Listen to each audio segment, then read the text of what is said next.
Right, lads. So I thought I'd come here now and talk about all the rankings of the 314 fighters. I let 314 marinate for a day or so, and I thought I'd come here, bring out what every fighter on the card should have as their next matchmaking rank, or how it should go after this card. I'm going to do this for every big numbered card. This one I feel we have the right sort of move for because it's a bigger card. I think that this is going to be a bigger card that'll be smart to look at. So I thought we'd look at the first fight here. So let's get down to the winners. We'll begin with the winners. So for Nora Connell, I think so you're saying her, Connell. I think you give her the winner of Tate versus Yaya. Their fight is in May 3rd. I think that's just the way to do it, or May 10th, one of those two. Just the way to do it. She has lost to Yaya and Santos before, so with the way the division is, I'd probably put them two to do it. Moving on, may I say that division is very weak. Melissa Mullins is ranked and she has 2 wins out of 5 and she's 1-1 in the UFC and she's ranked. So anyone can really get ranked in that division. I wouldn't be lying to you if I didn't find Nora Crowell getting a 12th rank and being very surprising because I didn't actually know she was even ranked.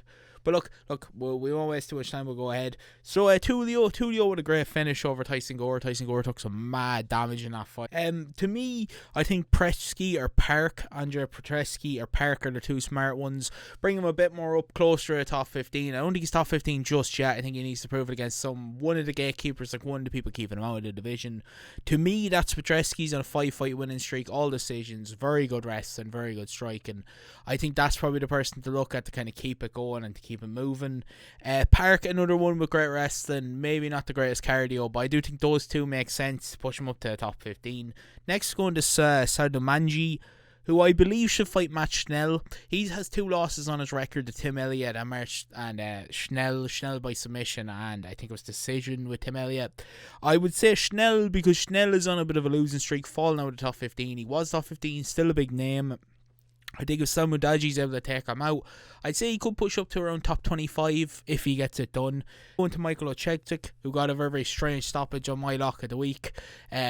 Look, we won't talk about that. We'll just go ahead. I think he should fight Paul Craig. Now that he's with the Fighting Nerds and a very big gym and a very active gym that will get him a lot better, I think it's a smart move to put him against Paul Craig, who's on a bit of a skid, to kind of see where the realistics should be between them. If they were to fight, I said Paul Craig wins it by superior ground game, but that's not for me to say. That's nothing for me to say. But on to Julian Rosa. I have 3 picks for Julian Rosa, but I'm going to say 2 of them because I think Julian Rosa should fight Doi Hoi Choi, the Korean Superboy, or Hyder Emil. I think these two, and well, actually all 3 of them, are always on a push to top 15, but they can never get past the bigger guy. I think you kind of see which one out of them gets past each other as such. I believe Doi Hoi Choi takes him out. Hyder Emil is a hard one to know, but the Korean Superboy's been on a tear since coming back. But I think that would be 2 of the smartest ones to put against him. Next, going to Chase Hooper. Now, Chase Hooper should be top 15. He has been top 15 before. He's lost a few fights. He's come back. I do think his striking still needs to be tested. So what I give him, personally, in my opinion, would be Ludwig Klein or Frieza Zim. I think Ludwig Klein makes the more sense. That would be a top 15 eliminator, realistically, Mr. Perfect. I think you put them two against each other, and I'd say Klein wins it, but I think it's a top 15 eliminator. So if we go into our next one, Viviana Jaroba, I think realistically can only fight for the title. I really don't think there's anything else you can say. I think John Wei Lee is definitely who she will fight next. Don't know if she beats John Wei Lee. Hard to say. Probably not, because she's the GOAT of women's MMA, and I don't see Magnum ever really getting beaten. But we'll move along. We had next of Dan Ige. I personally think Dan Ige should fight Brian Ortega or Zilal. I think T-City or Zilal. I think I'd weigh towards T-City. I'm giving out 2 options because I'm not sure, but I'd weigh towards T-City. I think T-City's on a bit of a skid. Probably a perfect one to kind of push Ige top, like bigger in the top 15. I do think Ige could come in there, really cause some problems with some strikes, but the grappling is still on T-City's side. If he can get it, he's still an extremely good grappler. So let's see about that one. Next, we have Dominic Reyes with a great finish. Dominic Reyes' knockout, absolutely class, unbelievable finish, caught him straight in the chin as he came in, brilliant finish. The Devastator is back. I would actually give him the winner either between I give him Yan or the winner of Khalil and Jamal Hill. Now the reason I give him Yan is I think Yan needs a kind of another starter fight. His Carlos Olberg fight was not spectacular. Dominic Reyes will come out here, chop legs and throw big strikes. I think it's what Yan kind of needs to see if the wrestling is still there. Also, Yan's still a very big name in the division, still a top 5, perfectly fine for Reyes. And I think between, if you're going to go Hill and Crowley Jr., I believe it's just probably the right fight for both them. Get Hill's sort of dodgy knees against another man with dodgy knees, and if Khalil wins, he gets to use his Thai kickboxing. I think Khalil will beat him if they get the fight, but we'll see what happens with that one. And on to Gene Silva. Gene Silva, I think, will fight either. I think Sterling makes the most sense. Aljo. As Silva, I believe he fights Aljo. I think that's just a matchup to make. I think Aljo will really test him with wrestling and his power and his strength. I think would be a really interesting matchup. So that's, I think, what they'll do. Next we go Yair Rodriguez. Now I think Yair Rodriguez should fight Diego Lopez. I think him and Yair makes the most sense there. They have this beef. Both of them are coming back and down. It's fourth fighting third technically, as long as Diego Lopez doesn't drop, which I won't think he will. I think he put up a very good performance. Maybe rushed a little bit too soon, but still a good performance.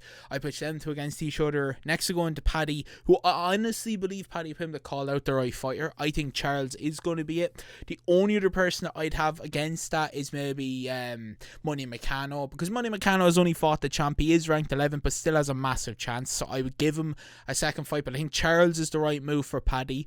Don't think Paddy beats Charles. I think it's very bold to say you're going to submit him, but I don't think he beats him either. I just think it's the right call out. You know, you go from 7th to 3rd. It makes sense. Title fight's probably going to come your way if you keep going in this form. It's hard to know what Paddy will do. His evolving in certain fights has been absolutely brilliant.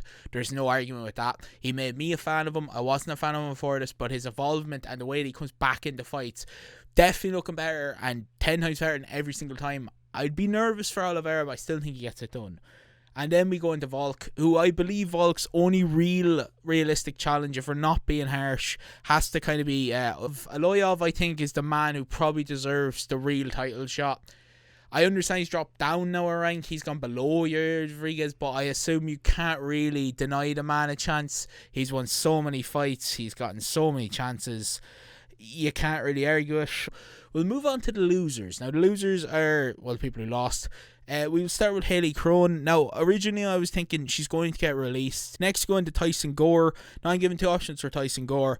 I think he fights Pateria or Armin Prusian. Now, I think Armin Prusian might be the smarter option because I assume Pateria is probably going to get a very, very low matchup because he's probably close to being caught. I think both these are. I think Tyson Gore is too. He did pick some two good submissions, so what I would say, I think Patrician is going to take that one. I think it's Armin Patrician versus Tyson Gore is the fight to make. Next, we move on to Mitch Rapiso.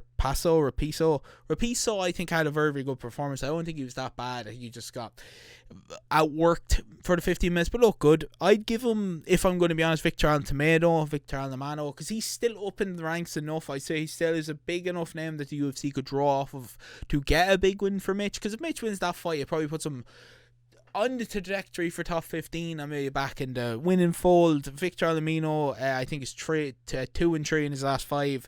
Not a great record, nothing special, so I think it's kind of easy to rule him out. Next we go to Dumas. Now what I was thinking is you give Terence Finney.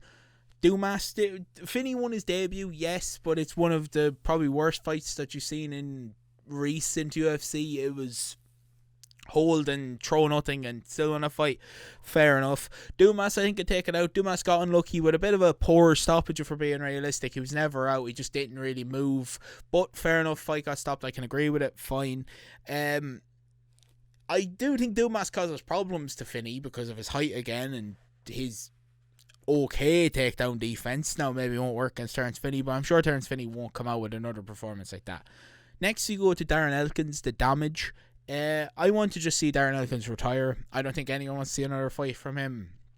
He's shown so much to the sport. He's a legend. if he announces it to the UFC, or maybe they give him a presentation or something along those lines, because he probably is a UFC legend, being 100% honest. He has some of the best comeback wins in MMA. So Damage, I just hope to see retire. Hope he doesn't fight anyone again. Next, we go on to another old boy. We go on to Jim Miller. Jim fucking Miller, the main man. We go into Jim Miller, and I am actually going to pull out a bit of a weird one for Jim Miller. I think Quillian Scalad, I don't know how to say his name, but Quinlan, I do believe that he's actually the right man to take on Jim Miller next. Kind of test to see if Jim Miller's sliding off and can he beat the average, like not average, but someone pushing up the ranks. I think if you give Quillian this sort of fight, it pushes him up to a bit higher than just below top 15. I think he'd be very, very close to moving on. His finish of Asir Jabli shows he can beat the scrubs of the division, so can he beat the higher up? I think so, but I don't know. Jim Miller's a hard man to put away, and we haven't really seen Quinlan's grappling, so I think it'd be an interesting matchup. Next, you go into Yan. Yan, or however you say her name. Yan is the one I'd probably look to give her now, to be honest. Tatiana Suarez. Tatiana Suarez has only got one loss, and it's to the champ.